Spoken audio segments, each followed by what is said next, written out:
I saw New Jersey Twerk post a video about like like it was like a grizzly bear, Mhm. and he was like, "Well, it's actually rare that grizzlies would actually attack you." Um, he was like, if he whatever the interaction was, he was like, normally what you see, the grizzly bear walked up on this man, he sniffed him, and then he kept it moving. He's like, Yeah. normally this is what you'll see. It's rare that they attack you. And I've said this before, but I would actually watch Twerk do a nature show. He's losing so much potential revenue by not doing this. Like we would definitely tune into that. Like it's different. It's something different in the battle rap code community. We would definitely support that. Yes. Like, I would you gotta do it. absolutely watch him do a battle rap. I mean, I'm sorry, a show about animals because like he knows so much Yeah, about them. Like I would absolutely support him. 1000%. Um, Shout out to homie JC in the building, man. But anyway, that's neither here nor there. Yo, good morning, good afternoon, good evening, no matter where you may find yourself as you listen to this. And welcome to the show that is, I feel bad for my family in Kansas City. I do. I really do. It was a tough night last night. That being said, the boss in me is very excited that there's no parade on Wednesday. Um, I'm just saying, let me live my truth. Let me live my truth. Nah, Um, you got it. You got you know what I'm saying? Like, it. Yeah. don't be mad at me, y'all. But yeah, I'm super excited. Ain't no parade on Wednesday, and y'all got to come to work. Ain't no asking me to take no time off. Ain't no hey, I'll be back. I'll be back. If the traffic not too bad, nah. I'll see you bright and early Wednesday morning. You tuned into another episode of It's a Black and White Thing, featured A1 and A Ward. I am one half the dynamic duo. I am A1. You can check out every episode of It's a Black and White Thing by going to the podcast app of your choice, wherever you find the good podcasts. Hit the subscribe button, leave a comment, give us 5 stars. You can also check us out here on live and in direct on YouTube by searching Brains and Bars. The same goes actually for the Facebook fan page too. If you want to, we go live from there as well. If you want to follow us there, go to YouTube, go to Facebook, search Brains and Bars, become a part of the community. My goal in 2025 is to be a little bit more active on that particular side because I hear good things about the revenue on YouTube. I'm trying to slowly work up to someday making this a revenue generating product. So you can check us out there. You can also check us out on socials at TikTok, Instagram, Facebook, Twitter at Brains and Bars. The homie Ward, he was kicking it with the Drosies this weekend. He had a little battle rap retreat with the fellas. So while he is back in town, I didn't ask him to pull up. If he happens to see this and decides he wants to, he's more than welcome to. But as you can see, I got friend of the pod. He was here last week? Here last week, host of one half of Not the Experts. You can check out that podcast wherever you find the good podcast. Also, part of the incredible team at Let's Talk Battle Rap. He has a new article out about Twitter Spaces and its impact on the culture. It is the two-time Super Bowl champion, Titus. How you doing, man? I'm doing amazing. It's been a beautiful Sunday to Monday night. My hey Mama Ward, my to tell my group. Well, I told work Saturday. I was like, listen, things don't go well. Tuesday, I'm gonna need a mental health day. Just letting you know now. They're like, yo, we got a lot going on. I'm like, I'm just saying, like, if I come to work, I'm gonna need to feel supported if the worst happens. Then the best thing happens, and they were in the group chat, like, what's Titus doing? And I said, pouring my third drink, about to shot fly off my balcony is what I'm doing. Um, but I told him I will see y'all on Tuesday, bright and early, on time. I'm in a great mood. It's a good time. It's a good I day. mean, it was for Philadelphia Eagles fans. It was a great night last night. We're going to get into all of that. But before we do, I just wanted to real quick. So on Twitter, we did our episode last week. Um, we talked about that trade. We talked about, Nico. We were very critical of him. And the next day I thought about it a little bit more and I went, man, I think we might end up apologizing to Nico once this is all over because I felt like he didn't pull this trade off all willy nilly. He had support from on high. I think that trade might have been uh, orchestrated by the owner who was making it initiative to move on. And then Anthony Davis comes out Saturday, and he is blazing. I mean, he is going crazy. He's playing great. And then I think late third quarter, I had stopped watching the game for a bit, and I saw a text that said something to the effect of Anthony Davis just walked off the court. And I went, oh no. And so I went rewinded it because I had got my league pass. Saw Right. non-contact. I think that's adductor muscle, but it's like basically a groin injury. Now the talk is that he will not come back this season. And Nico, I would just move out of the state for the rest of the season if I were you. Yeah, because the threats, but then they're not going away now at all. You had a good half where it was like, you know what, maybe it's not so bad, but then I know somebody commented said they got the full AD experience in one half. I was like, In one half, they did. one and a half quarters, they got the full experience. But you know, Man, he got hurt because he's obviously not in as good a shape as Shaq was, and that's why he got injured. You know, all injuries are based on being in shape. You know, Giannis' calf strain, out of shape, fat, out of shape. Giannis, Anthony Davis, same thing, out of shape. Just no work ethic between those guys, man. None. And I feel bad for him because narratives follow you heavily. Yes. And that brother had played, he only missed 6 games last year. I think he'd only missed like 6 games prior to joining the Mavericks. And then in his first game where he was and the crowd was behind him, he had the crowd behind him. He's, I'm here. Like he was, and the thing was, he was doing it against the Rockets too. It wasn't like he was doing it against bums. Right. He was doing it against one of the top 4 seeds in the West. And for him to go down, I'm just like, come on, man. Like, not for sure. Yeah. So I just go ahead. AD got that injury rep, and I think it was overstated for a long time. Like, he always get hurt, he always come back. I remember looking at his Pelicans, he didn't miss that many games with the Pelicans. Where did this street clothes thing come from? Inside the NBA where they don't watch basketball, probably? Yeah, that makes sense. Yes. Like, that is exactly where it came from. Like, it was so unfortunate that rep get put on and people just ran with it, and now he's a little older, he does actually have these injuries, and I was like, yeah, it's confirmation bias basically at this point. So real quick about Inside, I'll never forget this. They started the street clothes thing laughing at him for being injured. Then when he tried to come back in the closeout game of that series and play through that injury, they eviscerated the Lakers training team for allowing him, and the coaching staff for allowing him on the floor. And I'm like, guys, I understand that, like, you guys aren't on Twitter. You don't listen to these idiots in their basements, which Barkley loves to always tout. But it's like your words do. You realize you're on TV, right? You realize your words, not that sticks and stones may break my bones, but they do carry weight. They do affect people. And Anthony Davis got killed when they start calling him street clothes, and that forced him to try to play through that injury. So yeah, man. So I want to address these. That I just wanted to kind of put that out there, man. I'm praying for you, Nico, man, and for Anthony. I hope he's not out for the season. I hope he's able to come back. I want to address these quick comments real quick. Shout out to JC. This watch party I was at yesterday was lit. This dude did an eagle call whenever something good went their way. And then shout out to the homie Los. I mean, I'm not going to say which fan team he's a fan of. So the Eagles have the worst fan base in the league. I'm not going to necessarily say they have the worst fan base in the league, but I will say they are probably. Listen, y'all thought Chiefs Kingdom was bad. Y'all don't let Nick Sirianni be a world champion. Y'all don't let Philly fans get another chip. Y'all don't let CJ Gardner-Johnson become a world champion. Yes, you have. You have not seen annoying. You have not seen. Y'all thought the Chiefs was a lot. Nah. For the next year, maybe longer. Yeah. All right. They about to show their tail. So that's all I'm saying. Mm-hmm. So with that being said, let's get into it, man. Let's talk about it. Super Bowl 59 went down last night. It was the most watched Super Bowl in history, by the way, which crazy.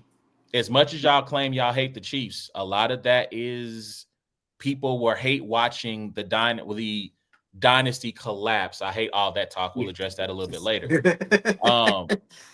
Watching the dynasty collapse. And to me, this proves what I've said all along about sports. Sports are more fun. Sports are more watchable when you have a big bad that everyone is trying to take down. I'm serious. Give me 1 second. I'm serious. Yep. So it's sports are more fun when you have a big bad that you need to take down. I think the Chiefs AFC title game was the most watched non Super Bowl playoff game I think ever. At least maybe it's on CBS. So all I'm saying is this: and I think the NBA needs to learn from this. They've tried to create this era of parity. I know the NFL wants to have parity, but you're looking at two teams last night in the Chiefs and the Eagles that if they can make, they're going to lose some people in free agency, but if they're able to fill the holes of those players leaving, fill some existing gaps, add some additional depth, draft well, we could be watching a Cavaliers Warriors type run from both of these two teams. You just went wardrobe change. Is this heel rock? Is this Hollywood rock in the building? What's going on? I just want to say, Juju Smith-Schuster, I hope you got everything you deserved yesterday. You specifically got everything you deserved yesterday. Oh, you was out there being useless, like you were in Pittsburgh, like you were in New England. You got back to reality of being a useless player. I'm so happy about it. My coach, they mocked my coach years ago.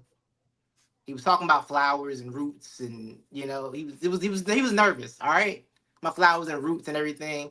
Last year, the problem, see, everybody's like, we're bad fans, we're this and that and third, we're spoiled. No, the problem is we know how good this roster was and what we're supposed to be. That's why we act the way we do. We knew this whole time we have a Super Bowl roster and we will get there. They won. I remember 2 years ago I was on the show, and then we had a fun time. Then the next week, I don't know who it was. One of you guys' friends came on, disparaging the good name of Harry Roseman, talking about how he bought the team. They ain't really draft nobody. You know what he did? You know how he did with that information? You know how he did when he got that information? You know what he did? He said, "Okay, cool. All I did was draft Carson Wentz right after paying. Draft Jalen Hurts right after paying Carson Wentz $100-something million, an obscene amount of money. A bold move. No other GMs would have been scared to make. By the way, not a lot of GMs make that decision, but how he did. Keep going. You know what I'm saying? All he did, what he did? He went to that draft, went on a heater. He said, what I want? You see all them Georgia boys winning championship? Give me all of them. Everyone you got, I want every one of them. Give me Nolan Smith. Give me N'Kobe Dean. Give me Jalen Carter. Give me Jordan Davis first. Let's start off with that, and let's bring them all here. Let's just draft well. You know what else I want? Y'all like Cooper DeJean? Y'all like Quinyon Mitchell? I like them both, and I'll take both of them. Thank you very much. Hey, Washington. Y'all like that Jahan Dot? Y'all like him? Man, send him over here. We'll take him. So he did. All he did to bolster. He did. You know what he did? What did he do? 2 years ago? Keep going. He lived in the 7th round of the draft and said, "Who's this young rugby player from Australia? I like him. Bring him to me. That's my right tackle. That's my right tackle. Draft pick, by the way. That's my right tackle. I want him. Lane Johnson, Hall of Famer. Jason Kelsey, Hall of Famer. Keep Jordan going. Mailata, on the way to the Hall of Fame. You know what I'm saying? You know what he did this off? He said, you know what? Hey, y'all don't believe in paying running backs? That's all I need is a running back. Saquon, what's up? Go. You ain't gotta go that. You're from here. You gotta go that far. Come on through, bro. Like he said, we're gonna build this from the inside out. The trenches. We build in the trenches. That's trench warfare, baby. World War I, they won. History. Trench warfare. They was in them dirty trenches. Oh, World War I. Okay. Filthy trenches. It was tuberculosis all in the trench. We ain't had that. He said that's how we build. We build in the dirt where only the brave go, only the bold men go. That's where we build this from. We're gonna build this D-line, this O-line. Both Super Bowls. D-line, O-line. Quarterback, cool. That's fine. Nick Foles. Go get it, bro. You got protection, you got receivers. Go get it. Go do what you gotta do. Jalen Hurts. I give you everything, bro. You know what to do. You know what to do it. You're a leader. A leader. He got him. We did it. Again, 2 times. Now you can almost call us spoiled. Now we really moving up there. Everything y'all hate about, it's about to get worse. It's about to get worse. 2 times Super Bowl champs, baby. Worse? Yes, because see, the problem is they hated us before we had accomplishments. Now we getting the accomplishments with it. Yeah. See, before the Falcons, Falcons fans could talk to me a little bit, but I'm too up on them. When I got one of them, like y'all can talk about. Don't say nothing to me, Falcons fan.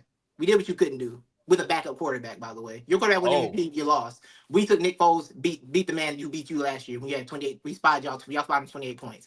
Um, oh, I'm just saying, Atlanta. Just don't disrespect me. Minnesota, they had a lot. It was a little. They got mad like, oh, Eagles fans they're so rowdy and mean. We just came to the stadium and walked through the tailgate with our gear, and they yelled at us. Oh, they're so mean. Yeah, yeah. JJ McCarthy's your quarterback next year, buddy. Good luck with that. Enjoy yourself. Enjoy yourself with that one. How about that? 49ers, we cool, man. I'm done. I'm dead in the 49ers beat. I went to church Sunday, A1, and the pastor was like, yo, like, he was messing about forgiveness and everything, right? And I'm like, I gotta let some of this stuff go. 49ers, I let that go. There's no point. We the only ones really holding the NFC up anyway. It's only us two. Might as well be respect there. Ain't nobody else really bold enough. I appreciate that. I For appreciate that. sure, for sure. They talk about Josh Allen being this, Lamar and all. Jalen Hurts had 2 shots at Patrick and got him in 2. Took him 2 shots, but he got one off of him. Lamar trying to get his first. Josh trying to get his first. Only Joe Burrow and Jalen Hurts hold it down. They the only ones not scared. That's it. And Joe Burrow, he ain't really caught him since that one either. He had his chance. He ain't caught him yet. You know what I'm saying? He ain't caught him yet. You know what I mean? But it is what it is. Was that a Chiefs man? Who said that? Yes, that was. Shout out to Greedy. That's a Chiefs Y'all fan. were irrelevant for 30 years and finally got your little run. Don't start with me. You were just irrelevant.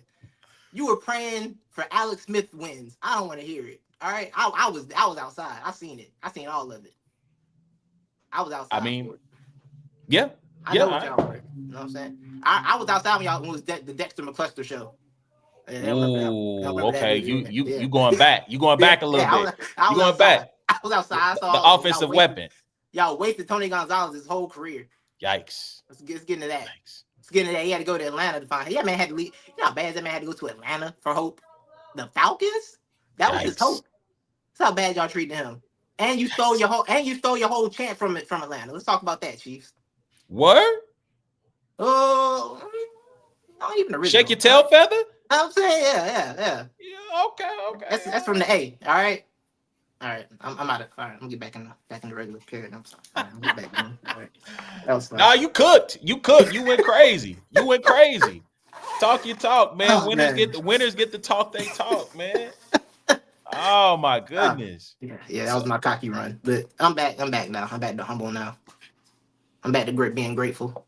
See, here's the thing. If the Niners ever win the championship, I will probably, if it's over Kansas City, I probably will show some humility. Yeah.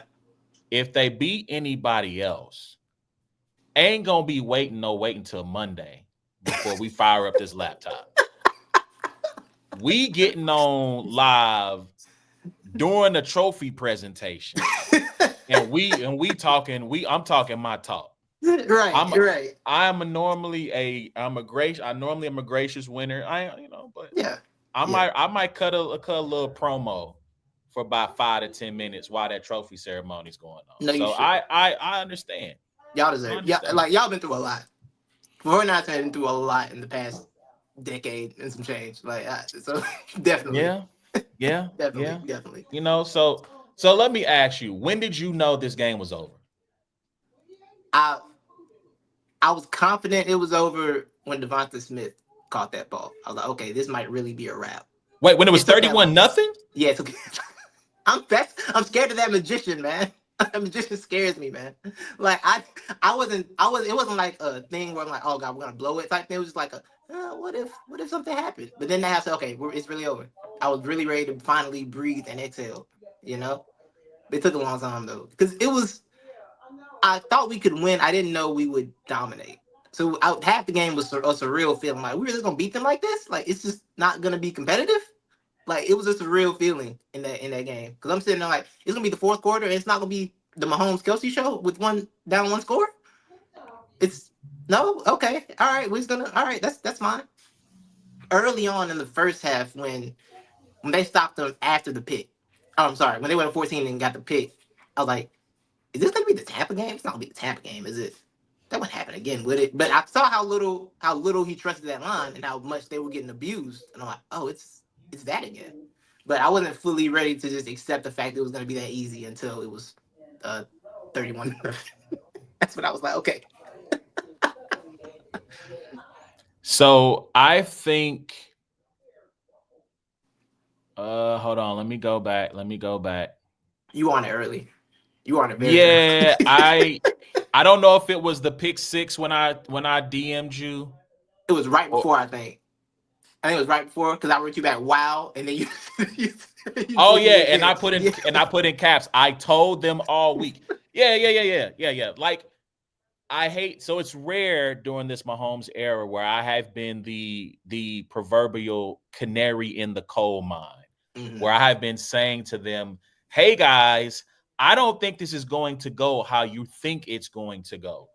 And in one of my group chats after the NFC, and I might have said this on the show last week, after the NFC title game, I posted a retweet of Milton Williams Mm. taking the starting left guard of the Washington Commanders and walking him back into Jaden Daniels' lap. And I said, hey guys, you got 2 weeks to get DJ Humphries up to speed and kick Tooney back inside. Because I said, these guys have monsters all over that line. It's not just like you got Nick Bosa, and then you got a bunch of other guys who could hurt you, but maybe not. It's not like having man, what's the young man who just demanded a trade? Myles Garrett. It's not like having Myles Garrett on one side, and then there's a bunch of other guys who might hurt you. No, they have multiple guys who could hurt you.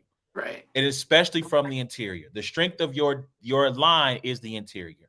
Kick Humphries back out, kick Tooney back inside, put Humphries on the outside, and if Humphries stinks it up, you can always go back to what has worked for you, which was Caliendo at left guard and Tooney at left tackle. No, man, we good. We got it, man. We gonna be good. I said, bro, I don't think y'all really understand what I'm telling you. Like, this not about to go. Like, and when I said I got the Eagles, and people asked me why, yo, ain't no. So the first kickback from Chiefs fans, or I thought you supported us. I thought you was with us. I said, hey, one thing I am is objective. Now I am a sports pessimist, but I'm like, the one thing I am is objective. If I truly think the Chiefs or even my team is going to lose, I'm going to tell you, and I'm going to have some factual evidence as to why. Right. And I said it for 2 weeks. That line is going to be a problem if y'all don't kick. And God bless Joe Tooney. He did what he could do. But the thing I said this morning, I said, yo, Joe Tooney was surviving out there at left tackle. Like, he was fighting for his life. And more times than not, y'all got away with it. Right. Rex meme. They got away with it, but they ain't get away with it. Like, and I mean, and you go and watch, there's a play I retweeted this morning. It might have been their second series of the game where I think they go 3 and out on that series. Yeah. Mahomes scrambles. He tries to hit Hollywood Brown. He's inaccurate with the throw. He misses him. I think Cooper DeJean would have tackled him and kept him for first down anyway. But on that play, Xavier Worthy is up against Zach Bond. That's the one. Yeah, I did see that one. Yeah. And he cooks Zach Bond. And if there was time, if he had time in that pocket, if he can make an accurate throw, it's probably 6. Yeah. Assuming Worthy catches the ball. Right. But on that play, immediately you see Tooney just getting driven. It looks like a practice dummy. Josh Sweat gets the bull rush on him, and he's just moving him on back. Drive. I can hear the D-line coach, drive. And he is just literally driving Tooney back into Patrick. Patrick, again, he panics. And the thing about Patrick is, I've seen people say, try to, watch a TV show, talk about, is this performance on Patrick or is it on Andy? And they were like, well, it's on Patrick. Like, he's got to play better. And I'm like, bro, I don't care what quarterback you are. When you have lost the confidence of your line, especially your blind side, right, it's a wrap. And he lost confidence in Tooney quickly, absolutely. And look, because Tooney was fighting for his life, and he lost battles all game long. Right. And so, again, I hate to be right about these things when it comes to the Chiefs, but somebody tried to warn you. He tried to lead him to a better path. I did, man. Like, And so I'll say this last thing, and I'll let you. We can talk some more about the Eagles. But shout out to my guys Armand and Doc. They have a podcast called Clock Radio Speakers. They talk about music and other things, but in particular music. And one of the big things on their show is they love to get into lessons learned, right? When they talk about an artist who has dropped a new album, they like to go, okay, what did they learn from previous drops, previous releases, previous promo runs, so on and so forth. And the one thing I said, I was at the barbershop on Friday and I was having a conversation with the guys there. And I said, man, this feels like Tampa all over again. I said this on Friday. And if you ask them, they would tell you I said it. I said, it feels like Tampa because I said the last time they walked into a Super Bowl with a makeshift offensive line against a front four that could get after the quarterback, they got worked. Yeah. And to me, Andy and company and the coaching staff did not learn from that mistake. Yeah. You walk it when you start putting people in places they shouldn't be, man, it can lead to disaster. And I get it. You were able to survive Buffalo. You were able to survive Houston, and all these other teams.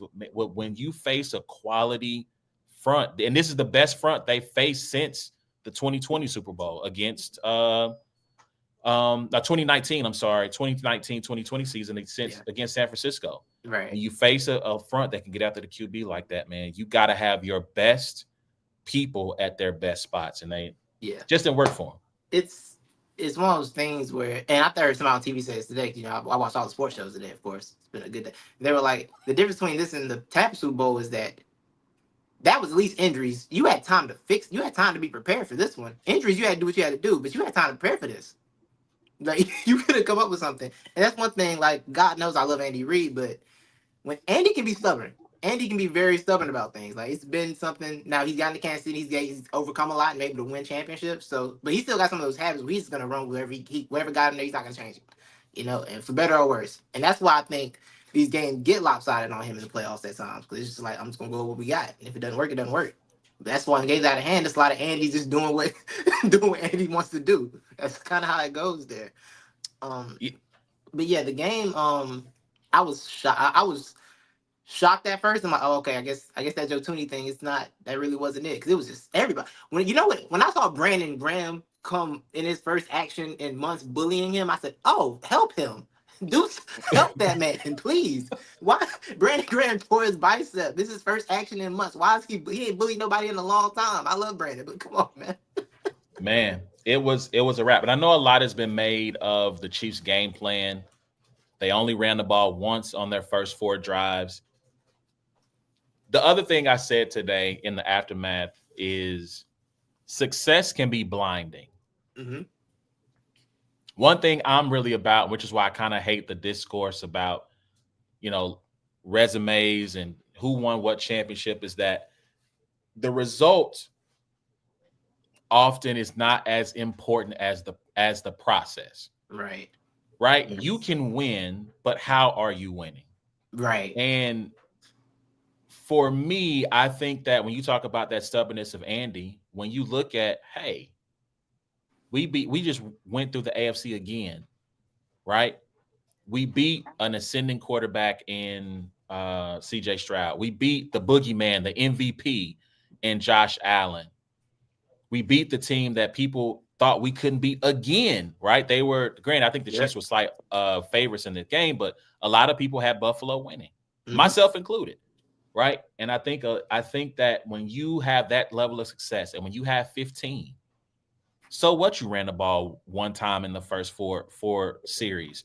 15's back there. 15 can do anything. Right. He can turn any deficit around. We down 10. Oh, that's what we normally do in the Super Bowls. We go down 10 and it doesn't matter, right? Oh, now we're down 24. Oh, okay. We was down 24 to the Texans. We came back and won that. Like, success can be blinding. And so when you have had success with that line, of course you think you can roll out there and do it again. When that first drive against Buffalo, because one of my homies was like, man, I really hated them series of them not running the ball. I said, hey, bro, that's what they did against Buffalo. They rolled out there. There was a 9-play drive that led to their first touchdown against Buffalo. 6 of those were passes. Now, one of them ended up being a Mahomes scramble. I'm sorry, 5 of the 6 were passes. One ended up being a Mahomes scramble, but he threw the ball down the field. And then once they got into the red zone, then they ran the ball 3 straight times. Right. But I'm like, that first drive was all passes and one Isaiah Pacheco run. Yeah. Why would you think? And especially the way it started, what their first 2 passes got positive yardage, got them a first down on their first drive, and it looked like the Buffalo game. So I was like, oh, okay, cool. They about to just go back, do what they do again. And yeah, man. So that success when you got one of the best quarterbacks, if not the best quarterback in the game, when you got this level of success that you've been on, your 2-time defending champion, like 15, not counting the Denver game, like a 15 game something win streak, something like that. Why do you think anything else is going to change? So, right. Yeah, man, I don't know. So, but let's focus on the winners a little bit right now. We'll get back to the Chiefs and what they could do later on down the line. So, last week we talked about Jalen Hurts and we talked about, okay, is he now on the throne of best quarterback in the NFC? Yeah. I think we can. Somebody said he was below Brock Purdy. That's not here today. On the same level as Brock Purdy. I remember that. Somebody, yeah. I remember that. It wasn't this guy. Yeah. It wasn't this guy. Just let everybody know. It wasn't me. Yeah. He is now. I mean, yeah. He in Game of Thrones, he has ascended to the top of the mountain, and he now sits as the king of the quarterbacks in the NFC. He has no peer right now. He has. I mean, honestly, in 2 Super Bowl matchups against Mahomes, statistically, has been the better quarterback. Now, granted, that first one was close, but back and forth. Jalen had a better game that first one too, and clearly had the better game last night against Kansas City. Yeah. Jalen has the thing that with Patrick that they want Josh Allen to have so badly, but he just doesn't. Honestly, like I'm just like he got what 4 straight playoff loss. That's not he's got that thing that they want Josh Allen to have with him. But no, my thing with Jay, I was thinking about more during the week. I'm like, because normally I don't like to buy into this idea that you can do it in big games, don't do it in other games. But I'm like looking at Jay, I'm like, he really when they ask him to do things, especially in these big moments, he's done them. The Commanders game, he did it. The Super Bowl 2 years ago, he did it. I don't think they plan on him to do it. He did it though, Mm-hmm. So it's like, and I'm like, this Super Bowl, I think he's gonna be fine. I think he's gonna play a really good game in the Super Bowl, just because when they ask him to do it, he's gonna do it. This is how he's been. That's what he's shown himself to be in the pros, is somebody who rises to the occasion in these big games. And I think his best games have been Super Bowls and playoff games. Now, why is the same quarterback that threw for 100-some yards back to back and had AJ being like, we got to improve the passing game? It wasn't wrong. Passing game wasn't looking good. I wasn't mad. Like, you didn't have to say it, but he wasn't wrong. Like, I don't know how that math works in his head. I don't know, but Jalen is somebody he's driven, man. That dude's just driven by something different mentally, and he behaves as such, and it's corny and annoying with this always stoic, I'm unflappable all the time thing in public. Like, it's such a gimmick, but he plays like that though. Like, he doesn't get phased. He threw that pick, that pick was a bad throw, but it was also very bad protection. I don't like Cam and was it Dickerson? It wasn't Dickerson. I think it was Dickerson. Got mixed up somehow and just was it Chris Jones? Just free? No, Bolton. No. It was Nick Bolton. He came straight up. Bolton just straight up free. A gap. I'm like, like, that was one of those things that happens, but it wasn't. He doesn't. When he makes mistakes, he doesn't fall into a hole of, oh gosh, I'm gonna make mistakes more. No, he's like, okay, cool, my bad, we'll fix it. But no, it was a great performance from him. I'm happy he did it, man. Just watching him since his freshman year at Alabama to now, just knowing everything he's been through, like seeing him get a Super Bowl ring and an MVP was just so fulfilling just for that story. Like, I would, even if he wasn't, as long as he wasn't in the division somewhere else, I would have enjoyed that story for him because I've been a fan of his for forever. But seeing him do it with Philly was just amazing, and considering how it was when he came to Philly, because I don't know if you remember A1, we were confused when they drafted him. Mm-hmm. Because again, like I said earlier, my alter ego said earlier, we had just paid Carson Wentz $100-some million the year prior to drafting him in the second round. It's like, so we're drafting a quarterback, not getting Carson help. And then Harry Roseman's excuse, like, we consider ourselves a quarterback factory. A what, sir? What is that? What does that mean? Like we were all confused and did not understand what was going on there. And also, don't forget that was also the Jalen Rieger draft. As well. Mm. That was Jalen Rieger over Justin Jefferson first round, Jalen Hurts second round. We were all lost at that time and confused at that time. But Man, had they yeah, gotten Justin Jefferson, I know. I thought about it a lot. oh About it my a lot. gosh. But then they wouldn't have gotten AJ Brown probably. They probably wouldn't have gotten True, AJ Brown. So true. But I and then they mean, respectfully, no disrespect to AJ. you AJ don't a monster. yeah, you don't need you wouldn't need Yeah, it. but you don't really need AJ if you got Yeah, Justin yeah, that's a Jefferson. fact. That's a fact. That's a fact for sure. But no, it was just like a real. Even coming, like I said, coming to Philly was like, why? What are y'all doing? Why are we doing this? We just paid our quarterback. Also, this our quarterback we just picked. You just paid him. What? Are we, why are we? What's going on? You know? And then things went the way they went. How he had a vision, he had a plan. You know? He didn't tell us the plan, but he had something going on there. You know, he had an idea of something. So seeing Jalen's career from being maligned in Philly, Alabama, and finishing off with the championship in Philly was amazing. The defense, we had a see. You see what having a linebacker does. A1. See what Zach Bond does. Just a linebacker at all. It made me happy. Jalen Carter just taking up space. Because I did see. Someone said the strategy was basically they put Jalen on the side of the right guard. I forget his name. Whoever Trey Smith. Trace, they put him on that side, and then so they made them double him, which then left Tooney on that island, that sad island he was on. Which I'm like, well, that's mean. But at a certain point in the game, like that's mean to do to Joe Tooney. Like I'm sure he's a nice man. That's a good guy. I mean, dude, like I've been watching people break down various cut ups and like Yeah. so there's a story, and I say this is I'm joking when I say this, right? But there's a story of his name is Mike Caliendo. He was the left guard starting who took Tooney's spot when he kicked out.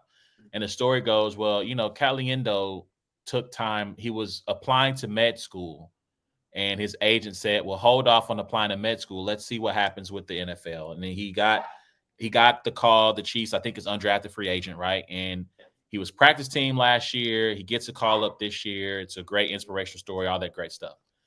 After last night, young man, you might want to go get them applications rolling again.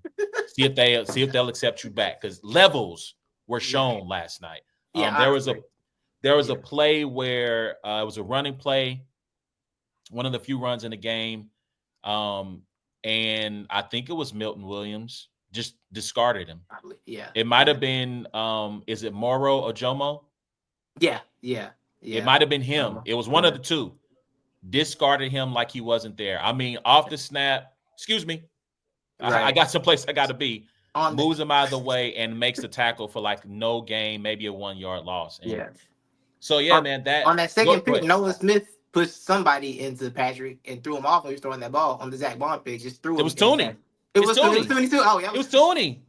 It was Tooney again, bro. When you like, I pay for like the NFL Plus so I can see the all 22 and stuff. Yeah. I'm pretty sure if I go back and just chart how many times on passing downs Tooney was like literally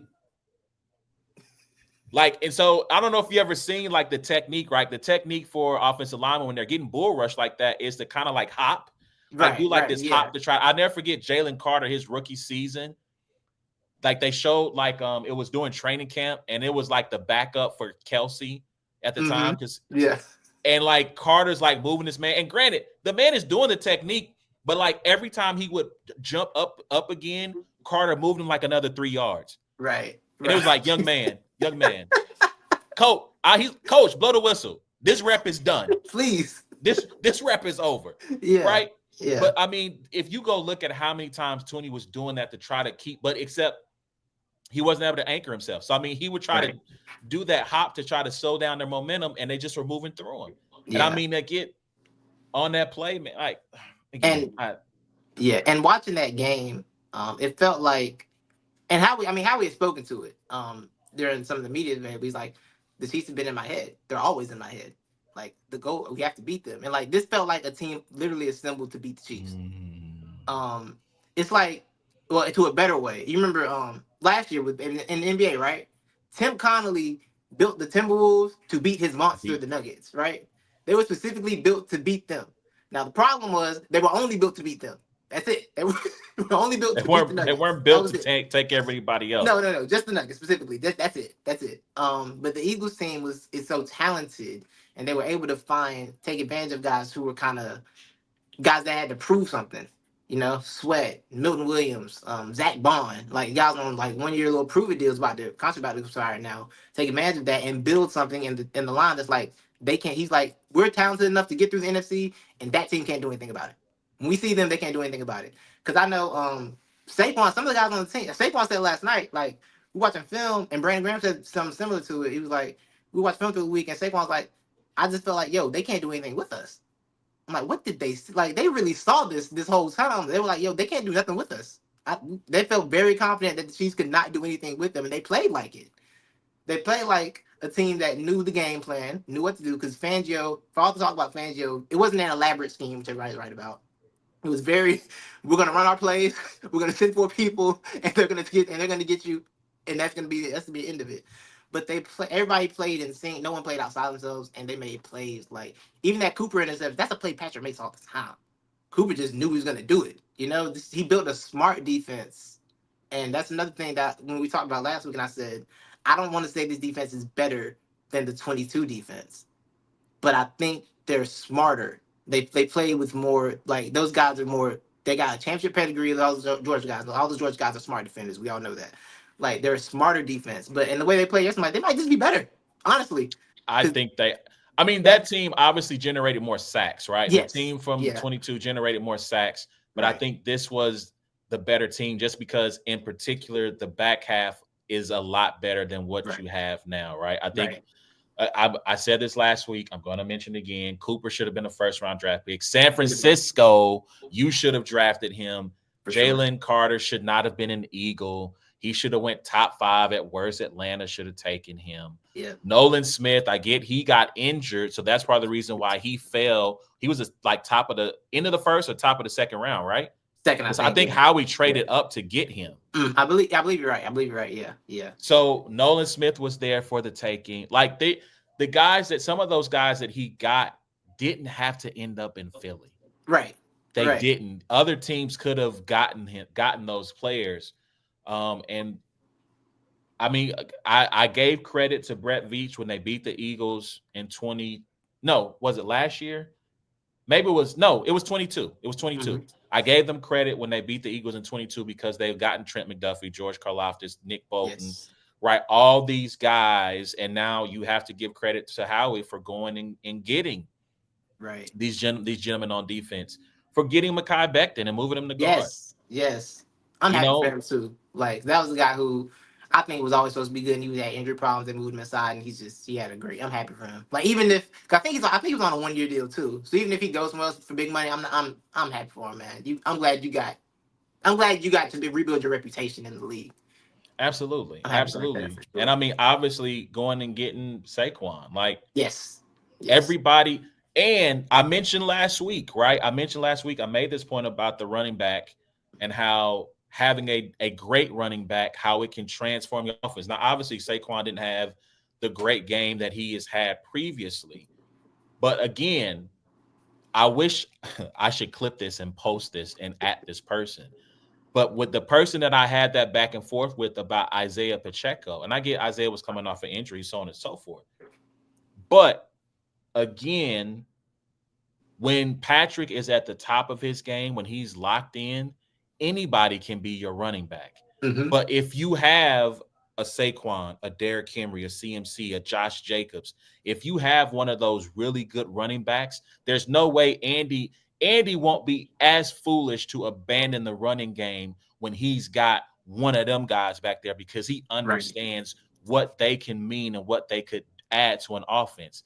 When you have Isaiah, who, again, God bless him, doesn't have the best vision, and you give him the ball and he runs for 2 yards when there was another 5 to his left, okay, back to 15, right? You yeah, start running the Bel Air offense, give it to Will, right. and when all else fails. And so, again, like, we have to give credit. I am a little annoyed at time because Howie is kind of like the Patriots when during their run, when every time they would sign somebody and everybody goes, Oh, oh, it's a yeah, yeah, yo, yeah. why'd y'all let him get him, right? Like he's on that run right now. Of every move he No, makes seems to turn gold. Yeah, go ahead. yeah, and it's the thing where even his bad moves don't affect us. Like Bryce Huff is on a ridiculous contract, it's probably untradeable, and it just didn't matter. Bryce Huff was a healthy scratch yesterday, by the way. Someone we traded for and gave a new contract was a Gave a new healthy scratch contract. yesterday.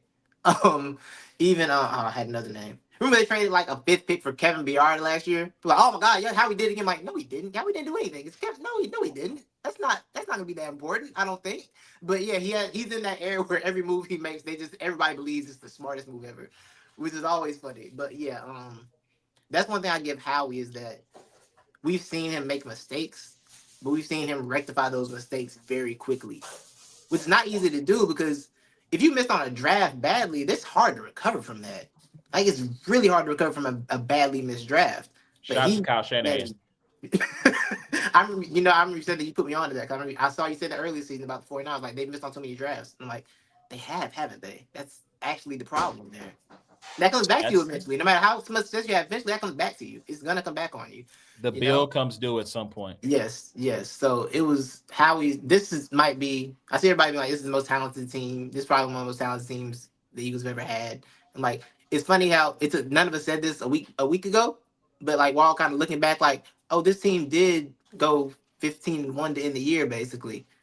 Um, and even looking at the playoff run, man, I was looking. I'm like, yo, they scored 22 points on the Packers, which they should have scored more. I thought we should be Packers by more because we forced too many turnovers that game to be 22-10. 28 on the Rams, which that game, everything got real scary for him in that game for no reason at all.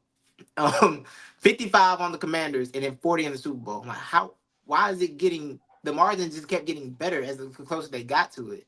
It just speaks to, man, Sirianni, man, this is why I believe in the CEO coach.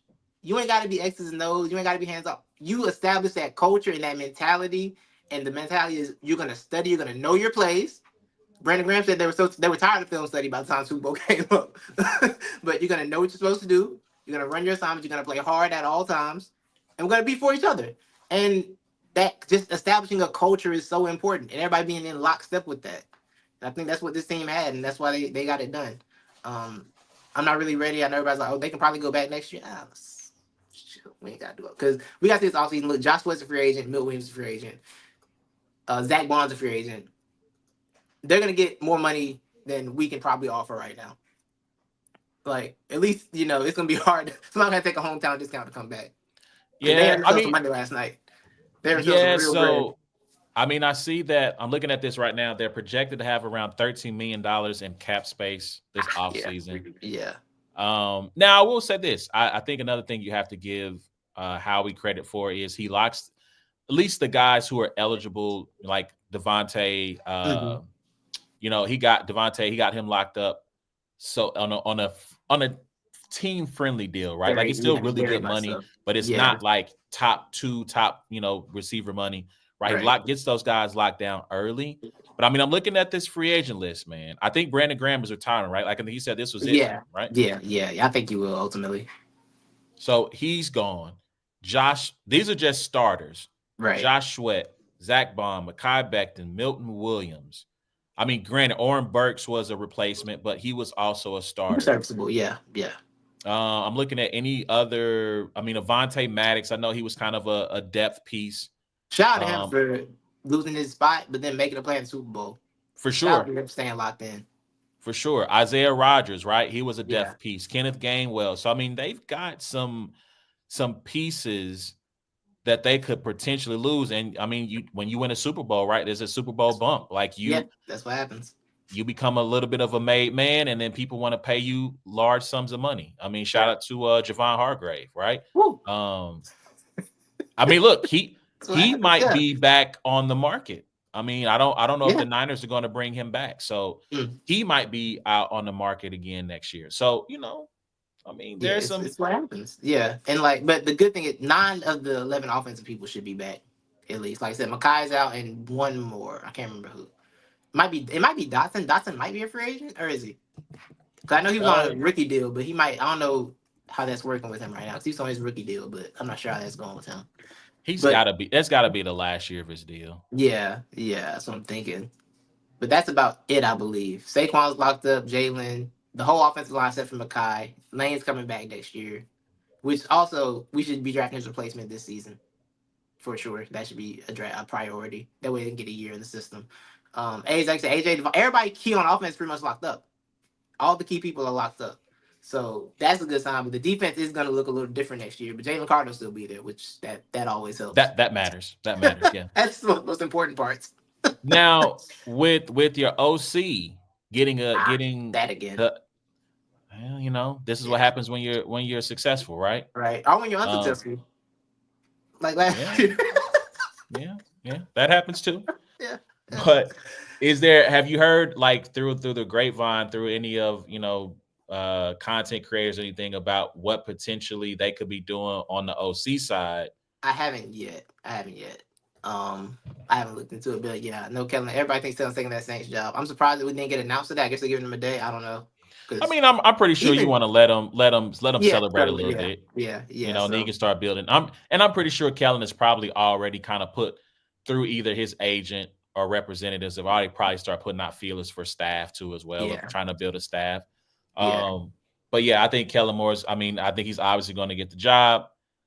And so, I mean, I think part of Nick's issue, right, was losing some of those Mm-hmm. coordinators from the Super Right. Bowl team and then having to try to rebuild it. So hopefully, he gets it. He'll be able to land it and get it right the first time. Yeah, that's what I'm curious about. They let him hire these ones. They didn't let him hire Vic and Kellen. They went above. They were like, we're hiring Vic and Kellen. Those are your offense coordinators. They told him that last year after the side thing went left.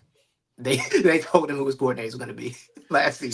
So I'm I curious do to see how think that goes. I do think that's an interesting thing about Howie that I've seen people say that he runs it kind of like a baseball team, right? In Yeah. baseball, the general managers have a lot of say over staff, over even Right. sometimes over how you even call the game. Now, granted, Mhm. Howie doesn't have that level of control, but that'll be interesting to see if It he will. It decides to will. run his own search and says, okay, I mean that kind of fits the CEO thing, right? Like Right. the board will find this person for you, Right. right? You just show up, you make sure you look handsome, right? Yes. Yes. Make sure you Yes. wear your suit and ask us some right questions, but we'll ultimately make that decision. So that For is sure. something that bears worth watching. I think I know you don't necessarily want to get into repeat talk, but I mean when you talk about all the people who are coming back on offense, they're going to have to replace some people, but you got guys like Jalix Hunt, who's still young and under Stud. contract. Same to Moro Ojomo, young and under contract. Obviously, you got the young boys on the defensive backfield. Who Yes. I mean, Darius Slay. Who knows what he might do? Maybe he retires. Right. Right. Because I mean, he's been out there for a while now, and so I think defensively, who you can get to replace Brandon Graham, who you can get to replace. I think Josh Sweat's going to get a. I think Josh Sweat might return if they make him an offer. I can see Josh returning. I think Milton's gonna get. I think Milton will be the one that gets the offer that this we can't do anything about it. Somebody give Milton over 20, and that's gonna have to be what it is. Hopefully it's not San Francisco. I mean, you never want to, stereotype, but I'm like, after Javon Hargrave experiment did not work Yeah, out so well, I'm I understand. San Francisco, don't do it. Don't I do it. understand. Yeah, for sure, for sure. Um, Yeah, but he's I gonna. definitely think, like I said, I think with that offense and with Jalen, the king of the NFC quarterbacks, Yes. another deep run, I think should be expected. And I think like I said, I think when you were, getting into your WWE promo, I mean, we could be looking at like a Cleveland and Golden State type thing where you just keep seeing the Chiefs Yeah. and the Eagles run it back several years in a row. Yeah. It Because being an arms race. It's a real arms race with Mhm. with these two. It feels like it's a real because arms again, race. like I think with the Chiefs, I think looking forward for them, to me, and I'm going to keep harping on this because I'm the guy who advocates for this position group. But to me, more people are like, we got to revamp the line. Like, oh God, bro, I don't know if you've seen it, but the overreactions were in full force. I The believe it. coaching I staff, they believe got it. to rethink some things and they got to revamp the entire line. And I'm like, I don't know if y'all need to revamp the entire line. Y'all got some decisions to make. Trey Smith, someone's going to throw him a bag. Do you guys make him that offer first? Do you franchise and try to trade him? That would be if you're not going to resign him, that would be the way I would go. Right. Franchise and trade him. But like try to bring back Trey, keep your interior, figure out your left tackle. But to me, the thing that they need offensively is they got to figure out the running back. There is no excuse for them to leave this specific draft without getting a running back. This draft coming up, there's no excuse. None. They got to find a guy who's got home run hitter ability, who can stress the defense out. Because the one thing I will agree with that people have said that a running game is a quarterback's best friend. And if you can, even if once you're down 17-0, the one thing I'll give Kyle Shanahan credit for, it don't matter, especially in that first half. It don't matter what that lead is looking like. CMC, Jordan Mason, they're seeing the ball. They're running the football. And so, I mean, even there was a one play they ran where when they were down by the goal line, the drive where the interception happened, I watched where they ran a play where Philly went drop 8. And I'm like, bro, if you would have had a running play dialed up right there, that is 8 yards right there, because they're already in retreat, right? You're only rushing 3, everyone's backing up. You could have gotten a schematic advantage right there and picked up 8 quick yards to set you up for a nice second down play. So, but to me, when you don't have that guy back there that you trust, then again, you're just going to keep going back to 15. So to me, offensively, the thing that they need the most is running back to try to figure that position out. Whether that's like saying, hey, New Orleans, what would you want for Alvin Kamara? Yeah, make some calls. Right. I know J.K. Dobbins is going to be a free agent. I don't know if he's going to re-sign with L.A. or not, but, let me look at Alvin Kamara's contract real quick. I mean, he's under contract for 2 more years. Now the thing is, right, he's hit 30. Yeah. Has he hit 30? He's going to be 30 this year. That's crazy. So, he's 30 and Saquon is about to be like 27. Dang. That's why I didn't know the gap was that. I thought they were close to the same age. I really did. Yeah. So, I mean, if you want to take that risk, though, his contract's not crazy. 2025, only $2 million base salary. Oh my God. Looks like, I mean, let me see if it has cap. So about $10 million. For the right draft capital, that's a worthy risk. I only have 200, but for the right, like, just if you give like a third or something like that, that's worthy. Because the Saints, I would say fifth. The Saints, I would start at a fifth. Yeah, because you got to understand. They're in cap. Go ahead. And at some point, they got to get out of it, and this gonna cost them a lot. Shout out to my dad in the building. Hey. Did not see that type of game yesterday. Was glad to see a new champion. I mean, yeah. Like I said, I think people wanted to see something other than the Chiefs. I don't know if I said this while you were on the show, but like Matthew Berry, like I think it might have been the lead up to the AFC title game, was like anybody but the Chiefs. And I'm like, bro, what they do to you? Like, you not Commanders fan? You're not even in these talks for like you're not in the same conference. Like, what do you mean anybody like dog? Like, it's unnecessary hate. Right. But yeah, JC, I see what you posted. I bet it up. We'll make that happen. So, like I said, man, they got some things defensively. The Chiefs have a lot of questions they need to answer. Did they ever say what happened with Chris Jones? I know he came back on the field, but then he left again. Like I saw they tried to blame it on the tush push. I saw that agenda. Well, that was a different one. That was earlier in the game. The knee. The knee. What do you blame it on the tush push? Yeah, it was a tush push, man. He was hurt his neck. He was hurt before that. Cut that out. That was an agenda. That was an agenda for me. I felt the agenda being formed in the middle of the game. They want that. Boy, you want to talk about the agenda forming? That first OPI call, offensive pass interference call. And so I said this. I think my sister-in-law, she was sitting there, and when they announced that Ron Torbert was the referee, and I went, "Oh no, oh no!" Like, y'all done gave his job to her brother. And like, to me, like, he the black referee I trust the least, because I done seen Ron Torbert make some calls, and I go, "Come on, interesting." Yeah. And I was like, man, they just waiting to call you DEI, brother. So please, in front of all these people, don't screw this up. And then that first call happened. I'm just went, oh. No, when they called that, and then the helmet hit on Goddard, I was like, "Oh, we just got a bad official game. Cool. If we got bad officials, we got bad officials, man. Everybody, shut up. Let's go play. Yeah, If yeah. that's what it's gonna be. We just gonna all shut up. All right, that's fine. I definitely got on Twitter and said, hey, they're even now. Right? Shut up. No, I for don't sure. want to That hear call. any more No, about that this. call was egregious. That call was Yeah. so bad. I was like, all Yeah. right. So I mean, I was definitely concerned about that. But like I said, defensively, they got to figure out what they're doing. The status of his knee, what's going to happen with Nick Bolton. I want to say Charles Omenihu's deal might be up. They got to extend McDuffie. Right. Justin Reed is probably gone. I Right. saw So his trade. Right. Yeah. there's a lot of potential changes on the horizon. And so this is a big draft for Brett and free agent class for off season for Brett Veach, because he's got a lot to figure out on that side of the ball, in my opinion. If they can get the right pieces, again, they have the opportunity to be right back here. Last thing before we go, because we didn't talk about it. Halftime. Yes. Kendrick, what'd you think?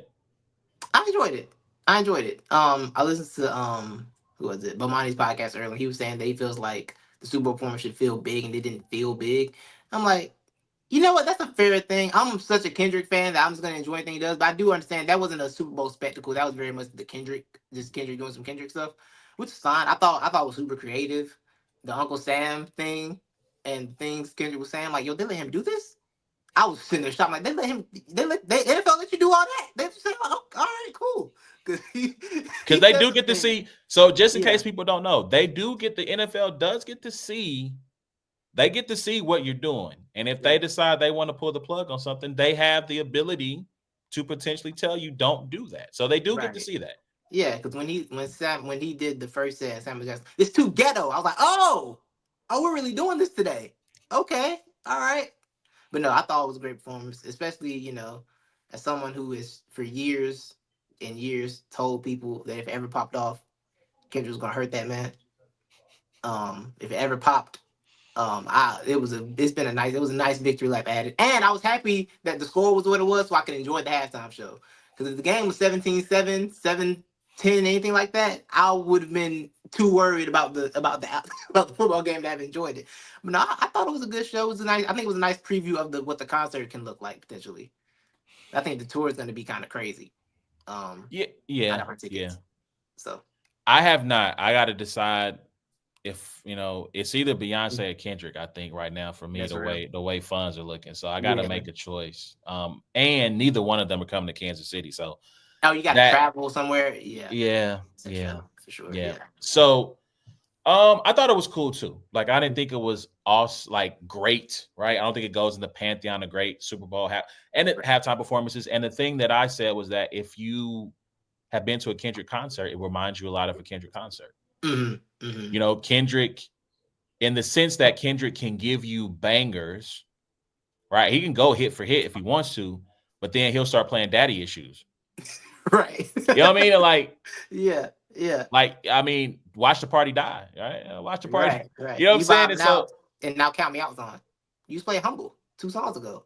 I'm playing Count Me Out. Okay. All right. And like, that's one of those records where like it feels like the crowd is now just watching, right? They're not so much as chanting and reciting everything word for word. They're just kind of watching him perform and whatever he has with the set design. And that's kind of what it was at certain points. It was like, okay, yeah, you getting us hype. And then now we're going to, like I said, we're about to go into Luther. Right. Or we're going to All the Stars, which All the Stars is a huge record. But from get the crowd moving, bopping, side of, going crazy, that's not what it is. So I think it was dope. Part of me hopes, now granted, I know I love the way he set up Not Like Us. Yes. Are we going to play it? Are we going to do it? Yeah. I love that. I hope at the end when he has the game over, obviously he's going to do it Not Like Us during the tour. We all understand that. Yeah. But I do hope that this will lead to him moving past the beef. Mm-hmm. We've got to be coming up almost a year, right? It will be a year. Like that dropped in March last year, I think. So yeah, it'll be a year. we're coming up on almost a year anniversary of this whole thing popping off. Like, I would like to see Kendrick move beyond this, because to Agreed. me, we're getting dangerously close to, we can't talk about Kendrick without talking about Drake. And I don't want, Kendrick is too talented of an artist to allow his name to be tied to Drake that way. Not saying that Drake isn't a good artist or anything like that, but it's becoming too much of, when you talk Yeah, about his career, if you're summarizing his career within the first paragraph, we're talking about the beef. right, And he's right. done too much for his name to be just tied to Drake in that way for too long. So I am hoping, excuse me, that the game over signified, okay, well, I'm not going to continue to troll you. No more Yeah, Canadian tuxes, and no more, like, no subliminals that aren't really subliminals. We're moving on to the next thing. yeah. Like you said, big as the Super Bowl on a song that I ended up dissing you about. I played Super Bowl. We're done here, brother. There's nothing else to talk about. We're good. It's done. It's I done. talked about you. I talked about you suing on at the Super Bowl in front of 129 million people. I made fun of you for that. Like we're done, bro. I mean, breaking the fourth wall, you know what I'm Yeah, saying? Like, all of that. Like, and even if Drake decides to send subliminals, bro, we know what it is. We're done. We're done yeah. here. It's finished for The sure. I other agree. thing I want to say about this is that I need for you so-called Kendrick fans to mark a line in the sand. Are you Kendrick fans or are you Drake haters? Because right now, some of y'all on the internet are Drake haters and you're not looking like Kendrick fans, because you take every opportunity to find ways to troll Drake. I still don't understand why y'all hate him so much when y'all don't know him. Did he sleep with your mom? Did he sleep with your sister? Right? Like, I feel like there could be a support group or some type of I have class a action theory for it. lawsuit of, if he slept with your girl, you may be entitled to compensation. That could possibly be Yeah. true. But when I saw people take the PG Lang A and try to attribute that as A minor, Hmm. or the PG Lang flag and attribute that as the A minor, I went, are y'all crazy? Like, if Kendrick put that out, if he would have done that, I would have looked at him and said, are you okay? Like, because Well, he's not. Kendrick's true, sicko. true, but But I understand what you're listen, saying. Yeah. let's make this battle rap analogy. Yes.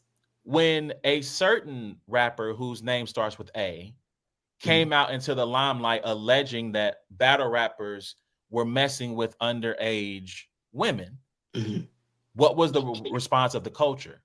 Yo, my guy, if you know this and to be true, this isn't some, I'm going to hold this smoking gun for the right moment. You need to let us know who it is, Right. so they can be dealt with accordingly. Right. If, like, I would look at Kendrick a little weird, like, bro, like, you're parading around like A minor paraphernalia for what? Like, Yeah. Yeah. that's beyond a troll at this point. Yeah. Yeah. And I've had the conversation with my friends who I'm like, yo, if I don't think Kendrick, because I always held theory that Kendrick went with the foul angle because Groomer doesn't hit the same in a song. I think that was the one to go with for the purpose of the beef because Drake does have a type and they all seem to be the same age as he gets older, and it's very weird to me. I think that's very obvious, and there's enough evidence to know that that's absolutely facts. But the what's it called, the PDF is the one to go within a beef because let's be real, people forgive dating 18, they don't care that much. It's 18, they don't care that much, let's be honest. But that was the angle to go with, so I always felt it was an angle. I don't think he ever had any evidence of it, but I think it was the angle to go within the beef. That's why I've always told my friend, like, even as a person that had Kendrick, like, that's just the angle he had to take because it's a better angle, it makes more sense. I don't Yeah, think he has the evidence, and if he did have evidence of it and was holding it for a beef, I would think that's whack, very very whack. right. Like, And that's why I was like, really think about what y'all saying here with this PG Lane flag. Like, y'all wouldn't call him weird after that? Like, come on. right. Like, so I mean, I hope, like, let's just be honest. If you hate Drake, that's fine. Hmm. But Oh, yeah, just I have a say you theory for hate. this too.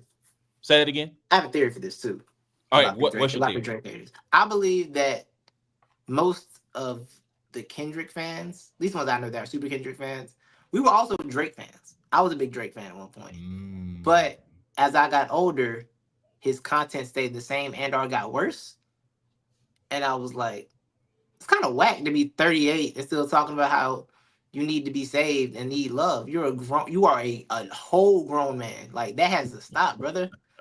You know? I think Kendrick's music matured as he got older and moved to like a more personal. It got more like Miss Morale and the Big Steppers is not an album I would have probably cared about at 20 something years old. But Probably For true. All the Dogs is not an album I care about at 30. I'm 30 years old. I don't want to hear any of that, bro. I'm good on all of that, you know? So I think part of that is part of the play of it. And I do think that another part of it is like some of his Kendrick fans been telling people for a long time that this is the best. Y'all need this J. Cole, Drake, man. Stop it. Just don't y'all don't want the actual smoke. We've been doing it for a long time. And then I think it just became cool to turn into Hey Drake. So I think a lot of people like fake fans. It just became cool. It became cool to like hate Drake, but Kendrick's the easy one. It's in the name of Kendrick, so you seem better. You feel better about it. Like I do think the stand culture has gotten a lot worse around this thing. It's gotten On so both bad. sides, and both sides, I, right? yeah, no, because look, I called that person in Australia came not like us at Drake corny. I said that's corny. You're at the airport. He's around about that's corny, bro. And this random person came. I mentioned the Twitter account was Meet the Grams. I'm so serious. The Twitter account was called at Meet the Grams, and the name was Drake Lost. He was like, it wasn't Courtney when he did the at Meet Mill. Like, you don't get out my mentions. Like, get away from me. Like, what are y'all doing? I do wonder how many of those are bots too. I do think so. I think even with the response to Kendrick performance and all the, the white people out here talking about it's the worst performance ever. This is why I've never watched. Like I do a lot of that. Think a lot of that are bots. No, yeah, I agree. Who are there to try to stoke division. You'll see those articles. They'll be like, "Oh, the backlash," and it's like 4 tweets. It's like, bro, this is we don't have to pay attention to them. We really don't. It's just any of this. It's so easy to ignore. That is the key. We don't have to feed the trolls. You can ignore them. You don't have to respond. As I've gotten older, I have done I think like twice a year. It's almost like at my what is it, tax-free weekend? Mm-hmm. It's like once or twice a year. Yeah. My tax-free weekend, I'll actually engage, not with the bot, but just with an idiot. Yes. I haven't done this in a long time. Let me just engage with this idiot for like 5 minutes. I got 30 minutes to burn. Yes. Right. Ignore the trolls, man. That's really the big one. But yeah, I need people. Although, listen, I'll defend Drake on this. I do think there's a lot of authenticity still in his music. When he talks about no friends in the industry, I mean, apparently he wasn't lying. He was telling the truth. And I will say this. I do think as you get to be more famous and more money, I think it is harder to find genuine connection. Right? Because who really loves you for you versus who really loves you because of what comes with being attached to Drake. So I will give him that. I'll give him that. Now, the brother does need some therapy. He does need to mature. Yeah. That is also true. Two things can be true at the same time. Right. I'm trying to think. There was one last point I wanted to make before we got out of here about that. But no, I think that's it. Last thing I'll say, GNX. The few records I didn't like, I wasn't in love with Gloria the first time I heard it. I wasn't in love with. I still think GNX stinks though. I think the title track still stinks. I hate the beat for GNX. I like one verse from that one. That I cut it off. I like the I forgot his name. One of the guy's verses. I think it's the second verse. I like that one. That's it though. Other than that song, that song. Yeah, he don't even rap. Yeah, Peekaboo is a song I didn't appreciate when it dropped. I mean, I like that a little bit better. So yeah, I'm trying to think. Is there any other thing from the halftime show I wanted to bring up? I think that was it. Man. Like I said, I think it was a dope record. I had I'll save that for after the show. Anyway, anything else you want to say about Philly, man? Super Bowl. The parade is gonna be amazing. I wish I could go. Jalen Hurts. Y'all keep doubting. It's fun. We like that. It's cool over here. It's all good over here. Keep doubting. It's all fun. We don't care. Saquon, thank you for saving my life. Oh, I'm sorry. The last thing. You remember when? The last thing I'll say about that.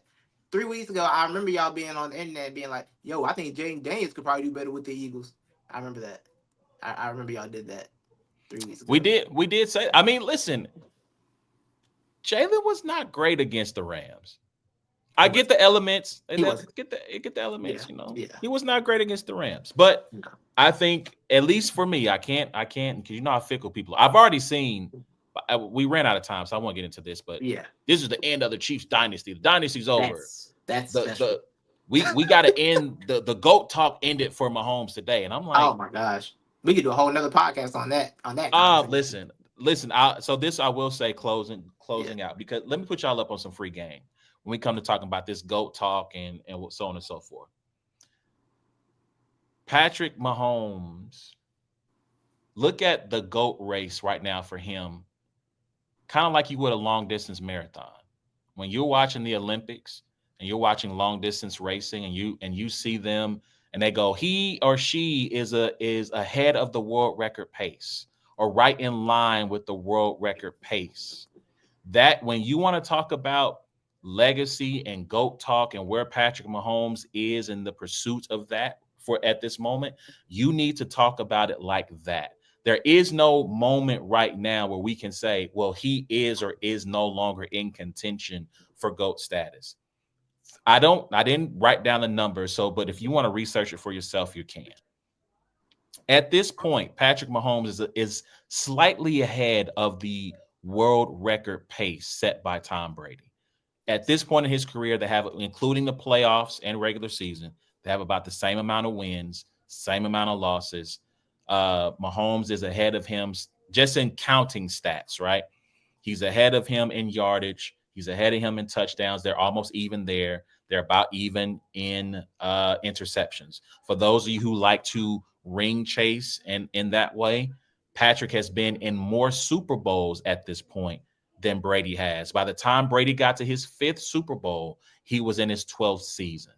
Patrick has now completed his 8th season, his 7th as a starter, and he's already been to 5 Super Bowls. And had the same record. And has the same record as someone in their 12th, right? So he's equal in Super Bowl wins. I think he has maybe one more. I don't know if Brady got the Super Bowl MVP for the first one. I can't remember that. I think he did. I would assume he didn't, because I don't think he did a touchdown in that game. I don't think he did either. So he's either equal to or has surpassed him in Super Bowl MVPs. He's just ahead of the pace. So we can talk about once Patrick Mahomes has decided to call it a career and he's reached the conclusion of his race, we can then go back and look at the totality of his work and say he is either, in your estimation, because it's a subjective thing, in your estimation, he has surpassed, equaled, or fallen just short. We can talk about where he ranks all time in the top 5, because listen, people, he's already there, right? You can forget if he quits today, he's top 5 all time already.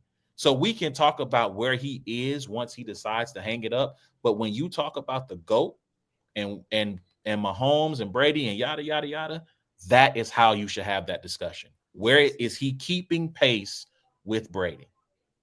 Thank you for attending my TED Talk.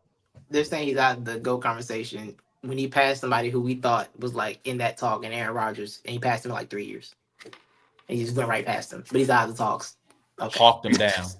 Hawked him down. Like, again, it's hard for me. Montana, I feel like, gets lost a lot in this conversation. Yeah, I just brought up them. Like, you know what? We do need to respect Montana more. We don't respect Montana. We really need. I love Joe Montana's answer when asked about would he have rather played in as many Super Bowls or won as many Super Bowls as Brady or something like that, or just taking his 4. And he goes, "Well, I'm undefeated." Like, it's 4, you can't do worse than 4-0. Right. And I went, that's true. Yeah. That's fair. Yeah. Fair point. Yeah. But yeah, man. Anything else? Closing thoughts? I'm good, man. Thank y'all for listening, man. I always enjoy my time here. Anytime anyone needs me to come on, I'm probably coming on. This is what it is. I'm a 2-time champ now. My ring shine bright. The sun shines bright upon me. My homie sent in the group chat, he goes, what Thanos quote? The sun rises on the grateful universe today. Oh, shoot. Matter of fact, I'll close on this.